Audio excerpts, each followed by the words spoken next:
Alright, ayun.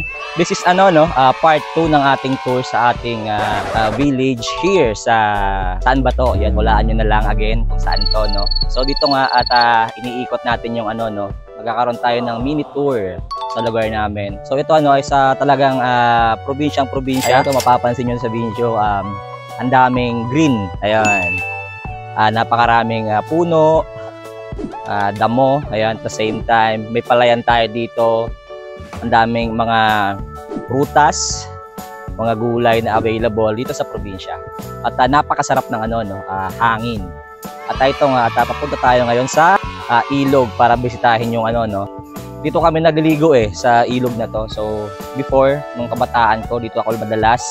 Tapos ngayon, ang mga naliligo na ngayon, yung mga sumunod na henerasyon. At sila naman ang nag-i-enjoy sa malinis, masarap, malamig na ilog, Pasig.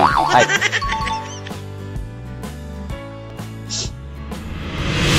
Alright, so ito nga dito tayo ngayon sa ilog Pasig. Basta ilog somewhere here sa amin. So ito yung ilog, talaga namang kitang-kita na napakasarap. At pwede kang maligo. Pwede kang maligo. Pwede kang maligo. Magpapa tayo kasi delikado kaysa magtsinelas. Ayan So ito nung kabataan ko so madalas ako dito. At the same time, ang sarap dito mag-relax. So dala ka ng pagkain nyo, dito ka magluto, dito ka na rin maglaba. Yan, isa yan sa mga activity namin dito. Pagka naman siya, malakas ang tubig. So ang nangyayari, alam nyo yung puno ng saging, pinuputol namin yon, tapos ginagawin namin balsa. So mahaba yun, siguro mga 1 kilometer usually. Hanggang doon sa dulo. At yung tubig continuous lang na umaagos. Napakasarap. At as of today, nai-enjoy ko siya kasi nga ang sarap ng bakasyon dito, no. Ayan siya, no. So napakahaba ng ilog na to. So umaagos to simula dun sa Bukit Isarog hanggang sa pinakadulo. Ito ay ginagamit usually ng irigasyon sa dulo. At the same time, ayun nga, ginagamit din ng mga tao para paliguan, labahan, picnic pwede din. At ginagamit rin ito ng ibang mga hayop para sa kanilang daily necessities. Alright, at next location tayo. Ito naman is ano pa rin naman to, ilog, pero hindi masyadong nililiguan ng tao kasi nga kumbaga dalawa yung ilog dito sa part na to, nagtatagpo yung dalawang ilog. Pag nagtagpo yung dalawang ilog na yan, composed of malinis at madumi, ayun, medyo iba na yung tubig, no. So ayun nga before kasi hindi pa to sementado. So ngayon okay na, nag-improve na, So nagkaroon na ng budget talaga. Nilagyan na ng semento yung pakita mo yung semento, ayan. Sementado na siya ngayon, pero dati hindi. So talagang siya, exciting yung paglalakad dito. Ngayon medyo tolerable na. And tara.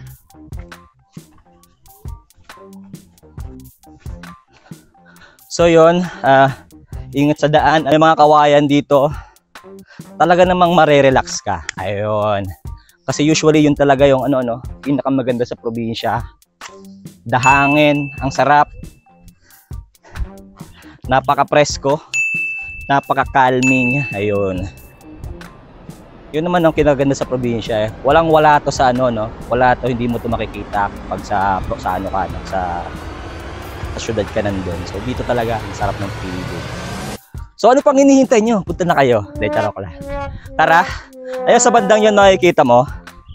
Ang daming mais, no? Ayan. So napakaraming mais dito. The same time, sa dulo, alam ko meron dyan mga tubuhan, no? So tara. Diretso tayo sa ating tour. So yun, ito nga, sa part na to, malinis naman yung tubig.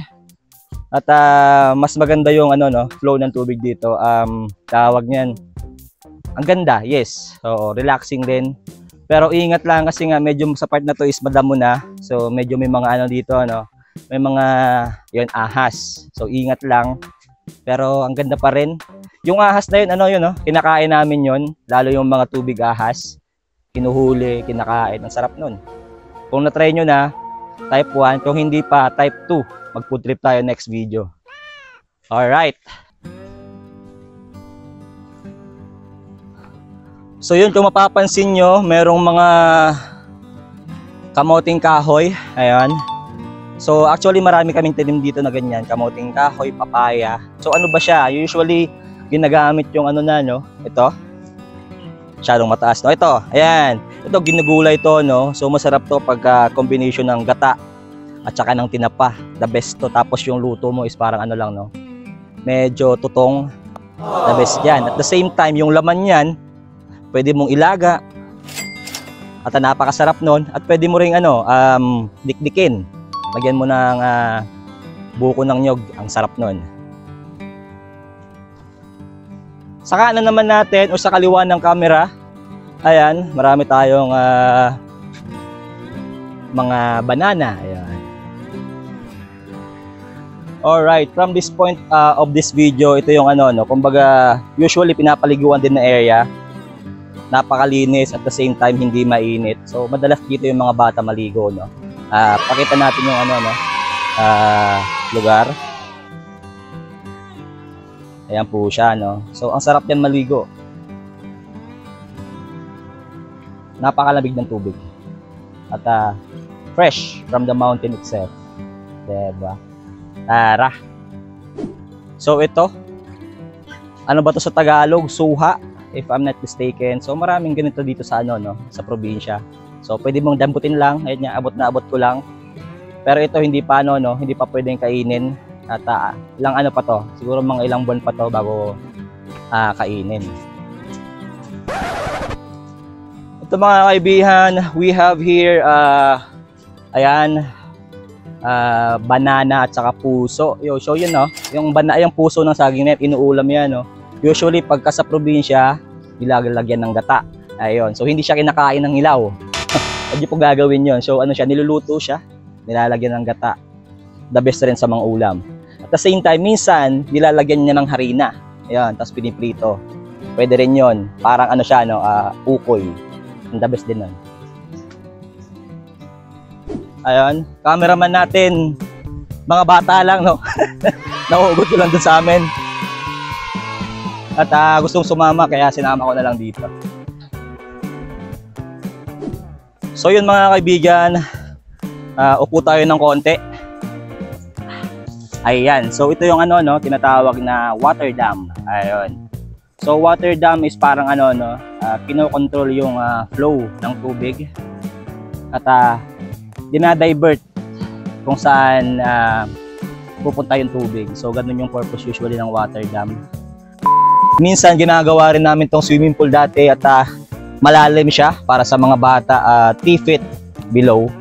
Ang sarap dyan maligo at the water itself is malinis and so fresh. At tara.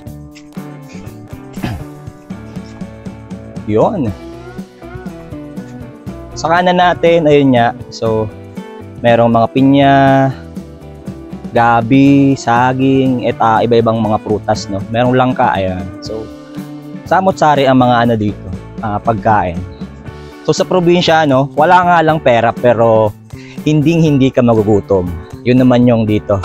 At yung joke na sinasabing pagka walang pera sa probinsya, manok ang kinakain. Yes, totoo po yun. Pag may pera naman sa probinsya, usually ang kinakain, walaan nyo kung ano. Tama, sardinas. Ito mga kaibigan, no, ilang araw na lang to pwede na itong kunin, malapit na itong mahinog. So, ang sarap niyan, San Francisco ang tawag dyan, no? So hindi siya masyadong pansinin sa Manila. Actually parang ano, no, hindi siya tinitinda sa Manila. So dito lang siya sa amin. Pero halos wala namang siyang difference in terms of ano lang, oh, kumbaga sa itsura lang, medyo maliit pero masarap.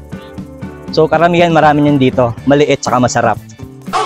Haha, joke yun syempre. Ito mga kaibigan, mga kapogi, ayun. Ito mga kapogi sa likod ko, makikita natin, yan ang tinatawag na Bukid Isarog. Ayun. that's pretty much it. At siguro dito na natin tatapusin yung natin, mini vlog. At welcome sa probinsya namin. At thank you, and uwi na ako.